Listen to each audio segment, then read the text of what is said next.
सबको जय मसीह की।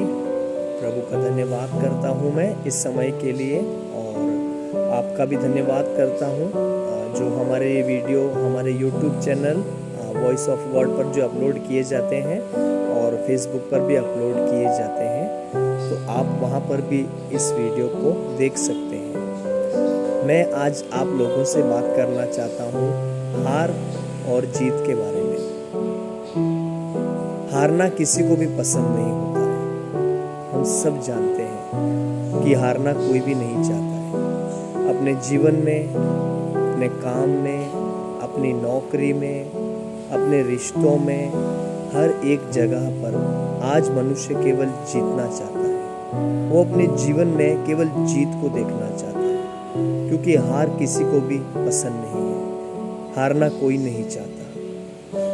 तो इस बारे में बाइबल क्या कहती है, हम थोड़े वचनों पर गौर करेंगे। जैसा प्रभु यीशु मसीह ने बहुत अच्छे से बताया है कि यदि मनुष्य सारे जगत को प्राप्त कर ले, पूरी दुनिया को जब मनुष्य जीत जाए, जैसे बीते समय में हमने सुना है सबने कि सिकंदर जो था, सिकंदर सबने नाम सुना है, वो सम्राट था बहुत बड़ा, और उसने लगभग हर दुनिया के हर एक देश पर कब्जा कर ही लिया था।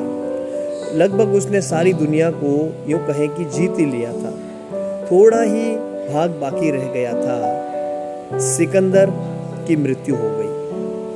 और जब सिकंदर मर रहा था तो उसने अपने लोगों से, अपने सिपाहियों से कहा कि जब मैं मरूं तो मेरे केवल जो दो हथेली है ये कफन के बाहर रखना। अब लोगों ने पूछा ऐसा क्यों? तो सिकंदर ने इतना अच्छा जवाब दिया।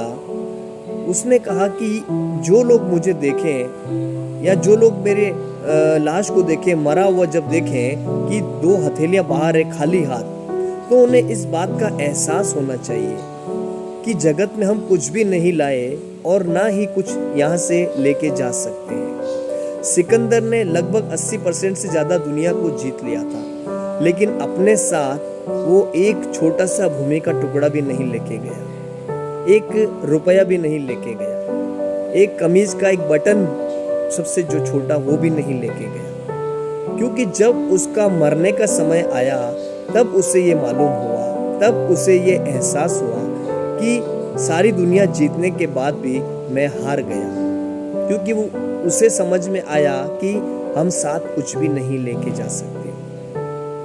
लेकिन आज दुनिया में लोगों को ये बात समझ नहीं आती। हर एक जन सिकंदर बनना चाहता है, और सिकंदर बनने की दौड़ में इतना आगे निकल जाते हैं कि वो अपने परिवार हार जाते हैं, अपने रिश्ते हार जाते हैं, अपनी जो दुनिया होती है उसको हार जाते हैं। इस जीत की दौड़ के चक्कर में केवल एक नाशवान चीज के लिए, नाशवान जीत के लिए जो कभी भी खत्म हो सकती है, उसके लिए लोग अपने घर, परिवार, रिश्ते सब हार जाते हैं। और जब वो उस मुकाम पर पहुंच भी जाते हैं जहां के लिए वो उन्होंने दौड़ लगाई थी, तो वो पीछे मुड़ के जब देखते हैं उन्हें कोई नहीं दिखता, और उन्हें बहुत अफसोस होता है कि जिन चीज़ों के लिए हमने भागदौड़ की, जो चीज़ें प्राप्त करने के लिए, हासिल करने के लिए मैं भागा, बहुत भागा, मैं सब कुछ पीछे छोड़ के भागा, मैंने कुछ नहीं देखा, अपने घर, परिवार कुछ नहीं देखा, लेकिन जब पीछे मुड़ा सब जीतने के बाद तो पीछे कोई नहीं था। मनुष्य अकेला ही रह जाता है। तो प्रभु यीशु मसीह कहता है कि यदि मनुष्य सारे जगत को प्राप्त करे और अपने प्राणों की हानि उठाए तो उसे क्या लाभ होगा? या मनुष्य सारी दुनिया को जीत कर अपना प्राण खो दे तो उसे क्या मिलेगा? सिकंदर को ये बात जस्ट मरने से पहले समझ आई, उससे पहले उसकी आंखें नहीं खुली। और हमारा प्रभु यीशु भी यही बता रहा है कि मनुष्य सारा दुनिया जीत ले, अगर आप सबको जीत लोगे, पर अपना जो ओरिजिनलिटी है, अपनी जो आइडेंटिटी है, खुद की पहचान है, परिवार है, रिश्ते हैं और परमेश्वर है, उन सब से आप दूर हो जाएं तो आपकी इस जीत का क्या फायदा होगा? प्रभु यीशु यहाँ पे यही कह रहे हैं। बड़े बड़े राजाओं ने युद्ध जीते, हम जानते हैं कि बड़े बड़े राजाओं ने युद्ध जीते, बहुत सारे युद्ध उन्होंने जीते दुनिया में, बहुत नाम कमाया, लेकिन कई राजा बहुत कुछ हार गए। उस जीतने के चक्कर में वो बहुत कुछ वो हार गए। तो आज मनुष्य ऐसा ही है। दुनिया में आज हर एक मनुष्य दौड़ रहा है और दौड़ता ही चला जा रहा है।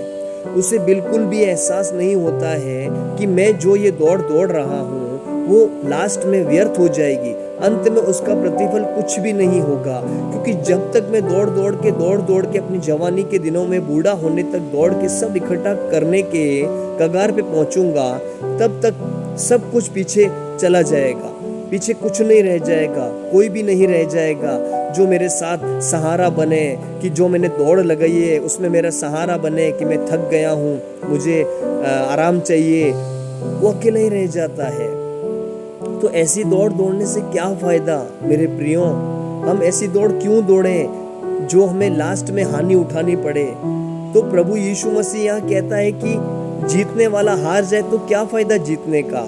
तुम ऐसे दौड़ो। पौलुस फिर एक जगह कहता है कि तुम ऐसे दौड़ो कि जीत जाओ। पौलुस ने वो दौड़ पूरी की। संत पौलुस कहता है कि मैंने अपनी दौड़ पूरी कर ली है। क्योंकि पौलुस बहुत अमीर था। शायद आप लोगों में से कुछ कोई पता हो या ना हो, मैं आपको बताना चाहता हूँ मेरे प्रियो। पौलुस के पास बहुत धन संपत्ति थी, वो बहुत बड़े घर से था, उसके पास बहुतायत का धन था। यानी आज के समय के हिसाब से अगर हम तुलना करें तो टाटा, बिरला, अंबानी इन सब से ऊपर था। पौलुस के पास बहुत पैसा था और वो अपने उस राजपाट में, अपनी रीति रिवाज में, अपने बाप दादों की रीतियों को सबसे बढ़कर मानता था, सबसे बढ़कर बताता था। लेकिन जब उसका सामना प्रभु यीशु मसीह से हुआ, तब उसने क्या किया? सब छोड़ दिया।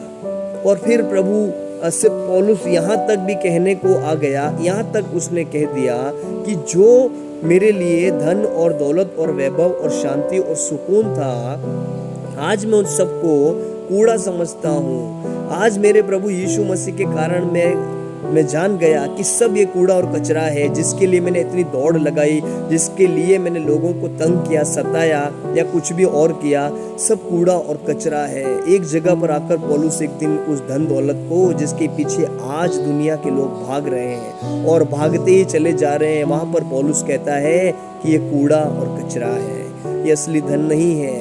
क्योंकि पौलुस को वो स्वर्गीय धन दिख गया था, पौलुस को वो प्रकाशन मिल गया था उसकी आंखों में, उसके मन में। उसने देख लिया था कि असली धन जो कभी खत्म नहीं होगा, कभी जलेगा नहीं, कभी नाश नहीं होगा, वहां पे कीड़ा चोर नहीं चुराते, कीड़ा सेंध नहीं लगाता, खराब नहीं होता, कोई लूटता नहीं है, वो ऐसा धन है। और पौलुस को वो धन मिला और उसने वो प्राप्त भी किया। और फिर वो कहता है कि मैंने अपनी दौड़ पूरी की है, तुम भी वैसे ही दौड़ो कि जीत जाओ।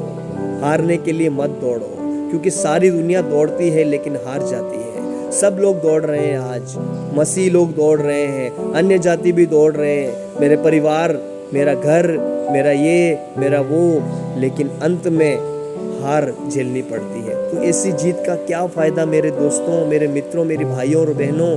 ऐसी जीत का क्या फायदा जिसे प्रभु यीशु मसीह भी व्यर्थ ठहराता है? हम मसीह लोगों को चाहिए कि हम प्रभु के पीछे दौड़ें, क्योंकि प्रभु कहता है कि जो अपना प्राण मेरे लिए खोएगा वह उसे पाएगा, और जो दुनिया के लिए अपना प्राण खोएगा वो उसे नहीं पाएगा।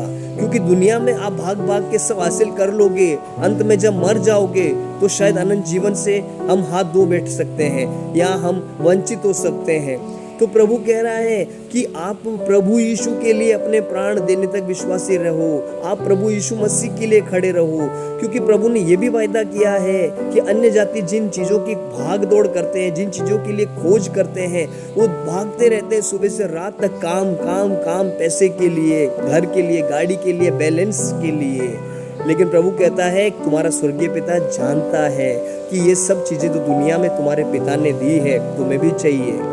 तो वो आपसे कुछ भी रख नहीं छोड़ेगा, पर सिर्फ इतना आपको करना है कि प्रभु के पीछे आप दौड़ें। आप ऐसी दौड़ दौड़ें कि आपकी जीत हो, और जब आप प्रभु के सामने खड़े हो तो गर्व से प्रभु कहने पाए, ये मेरा बेटा, ये मेरी बेटी है जिसने अपनी दौड़ पूरी की है, जैसा पौलुस कहता है।